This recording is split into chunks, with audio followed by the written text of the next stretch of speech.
ಕಾಂಗ್ರೆಸ್ ನಾಯಕರ ಆರೋಪಗಳಿಗೆ ವಿಜಯೇಂದ್ರ ಕೆಂಡ ಕಾರ್ತಾ ಇದ್ದು ರಿಯಾಕ್ಟ್ ಮಾಡಿದ್ದಾರೆ. ಅಸ್ತಿತ್ವ ಉಳಿಸಿಕೊಳ್ಳೋಕೆ ಬಿಜೆಪಿ ಹೋರಾಟಕ್ಕೆ ಬಿವೈವಿ ಕಿಡಿಕಾರಿದ್ದಾರೆ. ಯಾವ ಅಯೋಗ್ಯ ಹೇಳಿರೋದು ಅಂತ ಹೇಳಿ ಅಸ್ತಿತ್ವ ವಿಚಾರಕ್ಕೆ ಕಿಡಿಕಾರಿದ್ದಾರೆ. ಅಸ್ತಿತ್ವ ಉಳಿಸಿಕೊಳ್ಳೋಕೆ ಬಿಜೆಪಿ ಹೋರಾಟಕ್ಕೆ ಬಿವೈ ವಿಜಯೇಂದ್ರ ಕಿಡಿಕಾರಿದ್ದಾರೆ. ಯಾವ ಅಯೋಗ್ಯ ಹೇಳಿರೋದು ಅಸ್ತಿತ್ವ ಇಲ್ಲ ಅಂತ. ಅಸ್ತಿತ್ವದ ಪ್ರಶ್ನೆ ನಮಗ್ ಕಾಡ್ತಾ ಇರೋದು ಕಾಂಗ್ರೆಸ್ನವ್ರಿಗೆ ಅಸ್ತಿತ್ವದ ಪ್ರಶ್ನೆ. ಸೊ ಹಾಗಾಗಿ ಹೇಳಿಕೆಯನ್ನು ಕೊಟ್ಟಿದ್ದಾರೆ ಹೊರತು ನಮಗೆ ಯಾರಿಗೂ ಇಲ್ಲ ಅಸ್ತಿತ್ವದ ಪ್ರಶ್ನೆ ಕಾಡ್ತಾ ಇಲ್ಲ. ನಾವಂತೂ ಉಳಿಸ್ಕೊಳ್ಳೋಕೆ ಹೋರಾಟ ಮಾಡ್ತಾ ಇಲ್ಲ. ಕಾಂಗ್ರೆಸ್ಸೇ ಸದ್ಯ ಅಸ್ತಿತ್ವವನ್ನ ರಾಜ್ಯದಲ್ಲಿ ಕಳೆದುಕೊಳ್ತಾ ಇದೆ. ನಾವು ಅಧಿಕಾರಕ್ಕೆ ಬಂದಿಲ್ಲ ಅಂದ್ರೆ ಅದು ನಮ್ಮದೇ ಒಂದಷ್ಟು ಮಿಸ್ಟೇಕ್ಗಳಿಂದ ನಾವು ಅಧಿಕಾರಕ್ಕೆ ಬಂದಿಲ್ಲ ಹೊರತು ಯಾವುದೇ ತಪ್ಪುಗಳಿಂದ ಅಲ್ಲ ಅಸ್ತಿತ್ವದಿಂದ ಅಲ್ಲ ಅಂತ ಹೇಳಿ ರಿಯಾಕ್ಟ್ ಮಾಡಿದ್ದಾರೆ ಬೆಂಗಳೂರಿನಲ್ಲಿ ವಿಜಯೇಂದ್ರ. ಈ ಒಂದು ಭ್ರಷ್ಟ ಜನವಿರೋಧಿ ಕಾಂಗ್ರೆಸ್ ಸರ್ಕಾರದ ವಿರುದ್ಧ ಜನಾಕ್ರೋಶ ಯಾತ್ರೆಗೆ ಮಾನ್ಯ ಕೇಂದ್ರ ಸಚಿವರು ಹಿರಿಯರಾಗಿರ್ತಕ್ಕಂಥ ಪ್ರಹ್ಲಾದ್ ಜೋಶಿಜಿಯವರು ಚಾಲನೆ ನೀಡ್ತಾರೆ. ಪಕ್ಷದ ನಮ್ಮೆಲ್ಲ ಹಿರಿಯ ಮುಖಂಡರು ಎಲ್ಲರೂ ಕೂಡ ಈ ಕಾರ್ಯಕ್ರಮದಲ್ಲಿ ಜನಾಕ್ರೋಶ ಯಾತ್ರೆಯಲ್ಲಿ ಭಾಗವಹಿಸ್ತಾರೆ. ಇವತ್ತಿನಿಂದ ಪ್ರಾರಂಭ ಆಗ್ತಕ್ಕಂಥ ನಮ್ಮ ಜನಾಕ್ರೋಶ ಯಾತ್ರೆ 4 ಹಂತಗಳಲ್ಲಿ ಈಗಾಗಲೇ ನಿಶ್ಚಯ ಆಗಿದೆ. ಇವತ್ತು ಮೈಸೂರು, ನಾಳೆ ಬೆಳಗ್ಗೆ ಮಂಡ್ಯ, ಸಂಜೆ ಹಾಸನ, ನಾಡಿದ್ದು ಮಡಿಕೇರಿ, ಮಂಗಳೂರು, ಈ ರೀತಿ ಪ್ರತಿ ಜಿಲ್ಲಾ ಕೇಂದ್ರಗಳಿಗೆ ನಮ್ಮ ಜನಾಕ್ರೋಶ ಯಾತ್ರೆ ತಲುಪ್ತದೆ. ಏನು ಅಯೋಗ್ಯ ಕಾಂಗ್ರೆಸ್ ಸರ್ಕಾರ ಇದರ ಜನವಿರೋಧಿ ನೀತಿಗಳೇನಿದ್ದಾವೆ, ಬೆಲೆ ಏರಿಕೆ ಇರ್ಬೋದು, ಮುಸಲ್ಮಾನರಿಗೆ ಸರ್ಕಾರಿ ಕಾಮಗಾರಿಗಳಲ್ಲಿ 4% ರಿಸರ್ವೇಷನ್ ಕೊಟ್ಟಿರ್ತಕ್ಕಂಥದ್ದು, SCP, SP, TSP, ಅದರಲ್ಲೂ ಕೂಡ ಪರಿಶಿಷ್ಟರಿಗೆ ಯಾವ ರೀತಿ ಅನ್ಯಾಯ ಮಾಡ್ತದೆ, ದೋಖಾ ಮಾಡ್ತದೆ ಸಿದ್ದರಾಮಯ್ಯ ನೇತೃತ್ವದ ಕಾಂಗ್ರೆಸ್ ಸರ್ಕಾರ, ಇವೆಲ್ಲವನ್ನು ಕೂಡ ರಾಜ್ಯದ ಜನರ ಮುಂದೆ ನಾವು ತಿಳಿಸ್ತಕ್ಕಂಥ ಕೆಲಸವನ್ನು ನಾವು ಮಾಡ್ತೇವೆ. ಈ ಸರ್ಕಾರದ ಜನವಿರೋಧಿ ನೀತಿಗಳನ್ನು ಜನರಿಗೆ ತಿಳಿಸ್ತಕ್ಕಂಥ ಕೆಲಸವನ್ನು ನಾವು ಮಾಡ್ತೇವೆ. ಈ ಒಂದು ಭ್ರಷ್ಟ ಜನವಿರೋಧಿ ಕಾಂಗ್ರೆಸ್ ಸರ್ಕಾರದ ವಿರುದ್ಧ ಜನಾಕ್ರೋಶ ಯಾತ್ರೆಗೆ ಮಾನ್ಯ ಕೇಂದ್ರ ಸಚಿವರು ಹಿರಿಯರಾಗಿರ್ತಕ್ಕಂಥ ಪ್ರಹ್ಲಾದ್ ಜೋಶಿಜಿಯವರು ಚಾಲನೆ ನೀಡ್ತಾರೆ. ಪಕ್ಷದ ನಮ್ಮೆಲ್ಲ ಹಿರಿಯ ಮುಖಂಡರು ಎಲ್ಲರೂ ಕೂಡ ಈ ಕಾರ್ಯಕ್ರಮದಲ್ಲಿ ಜನಾಕ್ರೋಶ ಯಾತ್ರೆಯಲ್ಲಿ ಭಾಗವಹಿಸ್ತಾರೆ. ಇವತ್ತಿನಿಂದ ಪ್ರಾರಂಭ ಆಗ್ತಕ್ಕಂಥ ನಮ್ಮ ಜನಾಕ್ರೋಶ ಯಾತ್ರೆ 4 ಹಂತಗಳಲ್ಲಿ ಈಗಾಗಲೇ ನಿಶ್ಚಯ ಆಗಿದೆ. ಇವತ್ತು ಮೈಸೂರು, ನಾಳೆ ಬೆಳಗ್ಗೆ ಮಂಡ್ಯ, ಸಂಜೆ ಹಾಸನ, ನಾಡಿದ್ದು ಮಡಿಕೇರಿ, ಮಂಗಳೂರು, ಈ ರೀತಿ ಪ್ರತಿ ಜಿಲ್ಲಾ ಕೇಂದ್ರಗಳಿಗೆ ನಮ್ಮ ಜನಾಕ್ರೋಶ ಯಾತ್ರೆ ತಲುಪ್ತದೆ. ಏನು ಅಯೋಗ್ಯ ಕಾಂಗ್ರೆಸ್ ಸರ್ಕಾರ ಇದರ ಜನವಿರೋಧಿ ನೀತಿಗಳೇನಿದ್ದಾವೆ, ಬೆಲೆ ಏರಿಕೆ ಇರ್ಬೋದು,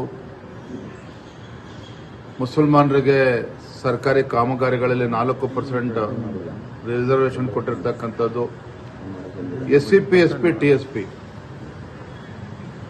ಅದರಲ್ಲೂ ಕೂಡ ಪರಿಶಿಷ್ಟರಿಗೆ ಯಾವ ರೀತಿ ಅನ್ಯಾಯ ಮಾಡ್ತದೆ, ದೋಖಾ ಮಾಡ್ತದೆ ಸಿದ್ದರಾಮಯ್ಯ ನೇತೃತ್ವದ ಕಾಂಗ್ರೆಸ್ ಸರ್ಕಾರ, ಇವೆಲ್ಲವನ್ನು ಕೂಡ ರಾಜ್ಯದ ಜನರ ಮುಂದೆ ನಾವು ತಿಳಿಸ್ತಕ್ಕಂಥ ಕೆಲಸವನ್ನು ನಾವು ಮಾಡ್ತೇವೆ.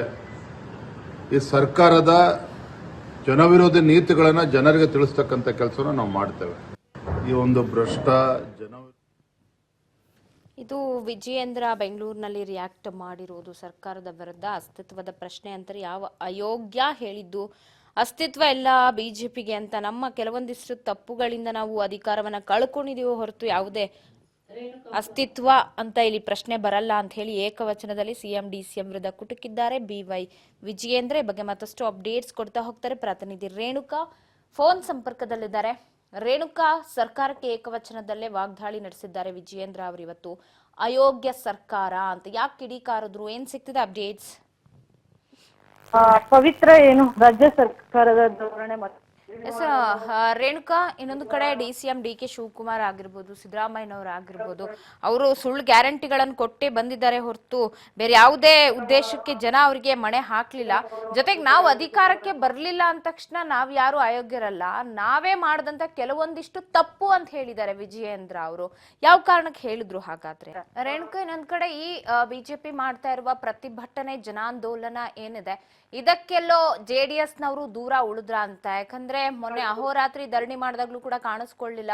ಸೊ ಅವರಲ್ಲಿ ಏನು ಗೊಂದಲ ಭಿನ್ನಾಭಿಪ್ರಾಯ ಇದೆಯಾ ಅನ್ನುವಾಗ್ಲೇ ಅದಕ್ಕೆ ರಿಯಾಕ್ಟ್ ಮಾಡಿದ್ರು ವಿಜಯೇಂದ್ರ ಅವರು. ಸೊ ಮೈತ್ರಿಲಿ ಏನ ಆಗ್ತಾ ಇದೆ ರೇಣುಕಾ? ಪವಿತ್ರ, ಈಗಾಗಲೇ ಮೈತ್ರಿ ವಿಚಾರಕ್ಕೂ ಕೂಡ ಮೊನ್ನೆ ನಡೆದಂತಹ ಅಹೋರಾತ್ರಿ ಧರಣಿಗೆ ಒಂದಿಷ್ಟು ಬಿಜೆಪಿಯಲ್ಲಿ ಇರ್ತಕ್ಕಂಥ ನಾಯಕರು ಕೂಡ ಇದು ನಮ್ಮ ಪಕ್ಷದ ಕಾರ್ಯಕ್ರಮ, ಹಾಗಾಗಿ ಅವರು ಬರ್ಬೇಕು ಅಂತ ಏನೋ ಇಲ್ಲ ಅಂತಕ್ಕಂಥ ಮಾತುಗಳನ್ನು ಕೂಡ ಸುನೀಲ್ ಕುಮಾರ್ ಸೇರಿದಂತೆ ಒಂದಿಷ್ಟು ನಾಯಕರುಗಳು ಕೂಡ ಹೇಳಿದ್ರು. ಅದಕ್ಕೆ ಈ ಒಂದು ಅವರ ಒಂದು ಹೇಳಿಕೆಗೂ ಕೂಡ JDS ನ ನಾಯಕರಾದಂತಹ ಸುರೇಶ್ ಬಾಬು ಅವರು ಕೂಡ ಪರೋಕ್ಷವಾಗಿ ಅಸಮಾಧಾನವನ್ನು ಕೂಡ ವ್ಯಕ್ತಪಡಿಸಿದ್ರು.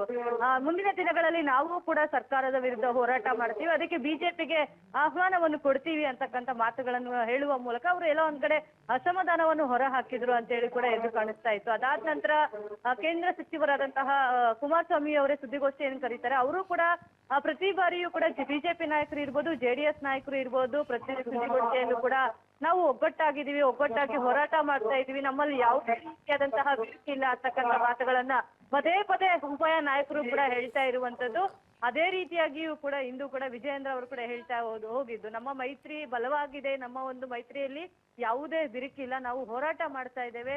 ಈ ಹಿಂದೆಯೂ ಕೂಡ ಒಟ್ಟೊಟ್ಟಿಗೆ ಸಾಕಷ್ಟು ಹೋರಾಟಗಳನ್ನು ಕೂಡ ಮಾಡ್ಕೊಂಡು ಬಂದಿದ್ದೀವಿ, ಆದ್ರೆ ಈ ಹೋರಾಟ ನಾವು ಮಾಡ್ತೀವಿ, ಅವರು ಮಾಡ್ತೀವಿ ಅಂತ ನುಣುಚಿಕೊಳ್ಳುವಂತಹ ಉತ್ತರವನ್ನು ವಿಜಯೇಂದ್ರ ಅವರು ಕೂಡ ಕೊಡ್ತಾ ಇರುವಂತದ್ದು. ಮೊನ್ನೆಯೂ ಕೂಡ ಕುಮಾರಸ್ವಾಮಿ ಇದೇ ರೀತಿಯಾದಂತಹ ಮಾತುಗಳನ್ನು ಕೂಡ ಅವರು ಕೂಡ ಹೇಳಿರುವಂತದ್ದು. ಆದ್ರೆ ಇಬ್ಬರು ಉಭಯ ನಾಯಕರು ಕೂಡ, ಎರಡು ಪಕ್ಷದ ನಾಯಕರು ಕೂಡ ಈಗಾಗಲೇ ಏನು ಬೇರೆ ಬೇರೆ ಪ್ರತ್ಯೇಕ ಹೋರಾಟವನ್ನು ಕೂಡ ಹಮ್ಮಿಕೊಂಡಿರುವಂತದ್ದು.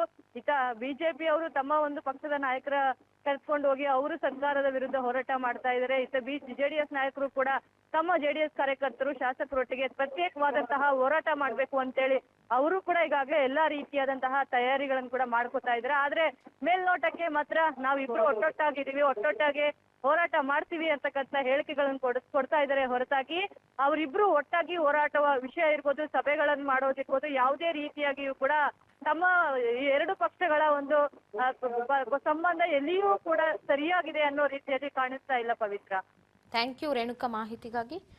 ಒಟ್ಟಾರೆ JDS ನಮ್ಮ ನಡುವೆ ಯಾವುದೇ ಒಡಕಿಲ್ಲ, ಅಯೋಗ್ಯರು ನಾವಲ್ಲ ಅಂತ ರಿಯಾಕ್ಟ್ ಮಾಡಿದ್ದಾರೆ. ಇವತ್ತು ಜನಾಕ್ರೋಶ ಯಾತ್ರೆ ಆರಂಭವಾಗುತ್ತೆ. ಈಗಾಗಲೇ ಇದ್ರ ಬಗ್ಗೆ ನಾವು ಸ್ಪಷ್ಟಪಡಿಸಿದ್ದೇವೆ, JDS ಕಡೆಯಿಂದ ಕೂಡ ಸ್ಪಷ್ಟಪಡಿಸಿದ್ದಾರೆ, ಮನೆ ಕುಮಾರಸ್ವಾಮಿ ಅವರು ಕೂಡ ಹೇಳಿದ್ದಾರೆ. ಇದು ನಾವು ಹೋರಾಟ ಪ್ರತ್ಯೇಕವಾಗಿ ಮಾಡ್ತಾ ಇದ್ದೇವೆ ಅಂತ ಹೇಳಿದ್ರೆ ಏನೋ ವ್ಯತ್ಯಾಸಗಳು ಉಂಟಾಗಿದೆ ಅಂತಲ್ಲ. ಇದು ಭಾರತೀಯ ಜನತಾ ಪಾರ್ಟಿ ರಾಷ್ಟ್ರೀಯ ಪಕ್ಷವಾಗಿ ಹೋರಾಟವನ್ನು ನಾವು ಕೈಗೆತ್ತಿಕೊಂಡಿದ್ದೇವೆ. ಜನರ ಮಧ್ಯೆ ಹೋಗಬೇಕು ಅಂತೇಳಿ ಈಗಾಗಲೇ ನಿಶ್ಚಯ ಆಗಿದ್ದಂತೆ ನಾವು ಪ್ರವಾಸವನ್ನು ಶುರು ಮಾಡ್ತಾ ಇದ್ದೇವೆ. JDS ಪಕ್ಷವು ಕೂಡ ಅವರು ಪ್ರತ್ಯೇಕವಾಗಿ ನಾವು ಹೋರಾಟ ಮಾಡ್ತೀವಿ ಅಂತ ಈಗಾಗಲೇ ಹೇಳಿದ್ದಾರೆ ಮತ್ತು ಅನೇಕ ಹೋರಾಟಗಳು ಪ್ರತ್ಯೇಕವಾಗಿ ಮಾಡಿದ್ದಾರೆ. ಸ್ವಲ್ಪ ಗೊಂದಲ ಏನಿಲ್ಲಪ್ಪ, ಸಮನ್ವಯ ಸಮಿತಿ ಬೇರೆ ಕಾರಣಕ್ಕೆ ಮಾಡಬೇಕು, ಅದನ್ನು ಮಾಡ್ತೇವೆ. ನಾನು ಕೂಡ ಅವರ ಪಕ್ಷದ ಎಲ್ಲ ಹಿರಿಯರು ಕೂಡ ನಾನು ಮಾತನಾಡ್ತೇನೆ. ಅದು ನಾವು ಹೋರಾಟ ಪ್ರತ್ಯೇಕವಾಗಿ ಮಾಡ್ತೀವಿ ಅಂತೇಳಿ ಏನೋ ಬಿಜೆಪಿ JDS ಪಕ್ಷ ಮಧ್ಯೆ ಏನೋ ಒಡಕುಂಟಾಗ್ಬಿಟ್ಟಿದೆ, ಇದು ಯಾವುದೂ ಕೂಡ ಸತ್ಯಕ್ಕೆ ದೂರವಾಗಿರ್ತಕ್ಕಂಥದ್ದು. ಈಗಾಗಲೇ ಇದ್ರ ಬಗ್ಗೆ ನಾವು ಸ್ಪಷ್ಟಪಡಿಸಿದ್ದೇವೆ, JDS ಕಡೆಯಿಂದ ಕೂಡ ಸ್ಪಷ್ಟಪಡಿಸಿದ್ದಾರೆ, ಮನೆ ಕುಮಾರಸ್ವಾಮಿ ಅವರು ಕೂಡ ಹೇಳಿದ್ದಾರೆ.